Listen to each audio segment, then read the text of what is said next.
Yes guys, welcome back to another video. Welcome to GBFC2, the home of footballing content here for me on YouTube. We've got the Chelsea channel, we've got GBFC2, the channel where we don't just talk about Chelsea Football Club, we talk about football as a whole. And this week in the Champions League, we have had 4 incredible football matches. A couple of days ago, I did my predictions for these first leg quarterfinals of the Champions League. Got none of the scores correct, but I got a couple of the actual teams to win correct, Manchester City and Chelsea. We're going to take a little look back through the predictions that I gave, and we're also going to see what the results were and talk a little bit about each game and where each tie is looking like it's heading. There have been some absolute classics, only one team didn't manage to score. In my predictions, I said that all 8 of the sides would score at least 1 goal. 7 of them at least scored. And we're going to start with Manchester City versus Borussia Dortmund. My prediction for this game was that Man City would win 3-1. I thought that their firepower would outshine Borussia Dortmund, who I also thought would look good going forward. And the game actually was very similar to what I thought it was going to be. I will say though that the key talking point of the match is the Jude Bellingham goal, which wasn't a goal, that also resulted in him being given a yellow card, is absolutely mind-blowing. I've watched it back so many times trying to look at different ways this could have been interpreted, and I just cannot see anything but a legitimate goal in this situation. And if that goes in, it totally changes the whole landscape and scope of this entire tie. Manchester City relied on a late goal from Phil Foden, who, by the way, is probably one of the most in-form young players in world football at this moment in time. Foden gets the winner, but I feel as though Dortmund will feel like they've been robbed of a much better result in this game. If it finishes 2-2, I'd actually go as far as to say that with what City have done in the past with capitulating at this stage in the competition, I would have actually backed Borussia Dortmund to knock them out back in Germany, having taken 2 away goals and a score draw away from the Etihad. But it wasn't to be. They do get that away goal. It wasn't Erling Haaland, it was Marco Reus with a beautiful finish. City will go there looking to attack. Guardiola said in his post-match interview that they will go to Germany to try and win the game, not try and see out the result that they've already got in their favour, despite that Dortmund away goal. The interesting thing will be if Dortmund get the first goal in that second leg, how will Manchester City react? It will be a real test of their character. The mental hoodoo that they have in the Champions League will need to be overcome, but I think they'll have just about enough quality, which they've got in abundance throughout their team, to progress from the second leg. We move into the second quarter final of Tuesday night. Real Madrid 3, Liverpool 1. At one stage, when Mo Salah scored for Liverpool with Real Madrid 2-0 up, Salah gets a goal back, I thought the resurgence might begin from Liverpool. However, Real Madrid, this game for them was always going to be won if good performances were had from their main older players, Benzema, Modric, Kroos, just to name 3 of a very experienced Real Madrid side.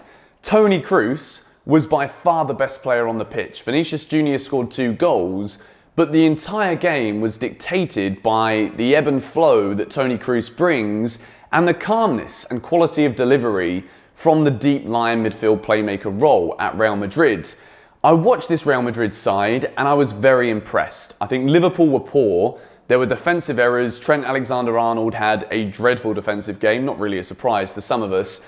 Alisson also didn't really deliver for Liverpool, wasn't at his best. Vinicius Jr. with 2 very nice finishes for Real Madrid, but Toni Kroos was the main man. He bossed the midfield, and Real Madrid with a 2-goal lead, even though we've seen Liverpool come back from far steeper tasks in the second leg when it goes back to Anfield, I just don't think it's going to happen this time around. I don't see the confidence in quality in this Liverpool team that we've seen in recent years, whereas Real Madrid, they have that know-how to see out this kind of tie, and after a very good performance in their B team's home ground, taking that 3-1 lead to Anfield, I think it might be one step too far, which would see Real Madrid progress into the semi-final of the Champions League. Maybe setting up a little reunion for Eden Hazard and Chelsea, who looks as though he might be fit come the semi-final first leg if Real Madrid are indeed to progress. Liverpool looking in trouble. We move into arguably, I haven't watched the game, but I've watched some extended highlights and I've read a load of articles about it before I made this video. Bayern Munich 2, Paris Saint-Germain 3 was, by all accounts, from everyone I've heard, an incredible football match. Two teams who competed in the Champions League final last year. Bayern Munich, some would say one of the best teams that Europe's seen in the past decade, beaten in their home ground under the snow by a resurgent Kylian Mbappe-led Paris Saint-Germain. Mauricio Pochettino has made it to a Champions League final before, was beaten by Liverpool while Spurs manager. Thank goodness they didn't win that trophy. But it's looking as though Paris Saint-Germain are now firmly in charge of this tie. It's still very much touch and go as to whether or not Lewandowski will in fact be back for that second leg in Paris. If he is, then I think it opens the door wide open again for Bayern Munich to go to Paris, attack them, because if you watch the game, you'll see that even though Paris Saint-Germain scored the extra goal, 3 away goals, which is phenomenal by the way, Bayern Munich had so many chances. And I think if Lewandowski was on the pitch, Choupo-Moting scored a good header, but I think Lewandowski could have easily had a hat-trick if he was out there today. Paris Saint-Germain often leave themselves exposed at the back. Bayern Munich looked very dangerous when crossing in the ball, but they just couldn't finish their chances. Keylor Navas had a superb game in goal for Paris Saint-Germain, and if they do qualify from this tie, which I think they will, I said before I think they'll beat them, but I'm pretty sure they will now. I think they'll probably get another score draw in Paris, maybe a 1-1, 2-2, or maybe a 3-3, if Bayern Munich have to really go for it, if the game's still there for the taking. So, Paris Saint-Germain, this is a big result for them. You know, after losing that Champions League final back in May last year, they wanted their revenge. They got their revenge. 2 assists for Neymar as well. Marquinhos with the other goal. Paris Saint-Germain are looking very good indeed. I said 1-1 in my score prediction, so I got that one very wrong. But one game that I happily got wrong was Porto versus Chelsea. Chelsea win 2-0. Porto didn't score. I said in my predictions that it would be Porto 1, Chelsea 2. It was 2-0. It was a convincing victory really for Chelsea. Porto had spells and moments in the game where they looked very dangerous. Edouard Mendy was forced to make quite a few saves. There are a couple of big blocks in there as well from Azpilicueta. Christensen won pretty much all of his duels, 100% of them, and only misplaced 3 passes the whole game and had nearly as many touches as anybody on the pitch. Chelsea were very, very controlling. It was a very mature, professional performance from Thomas Tuchel's Chelsea. 2 away goals, no response from Porto.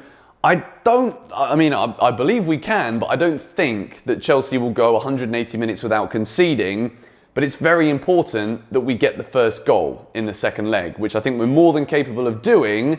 And saying that Chelsea have 1 foot in the semi-final, I don't really think is jumping the gun too much. I think they looked much better than Porto going forward. We controlled the possession, we defended incredibly well. It's another clean sheet for Edouard Mendy. Chelsea still haven't conceded in the knockout stages this season.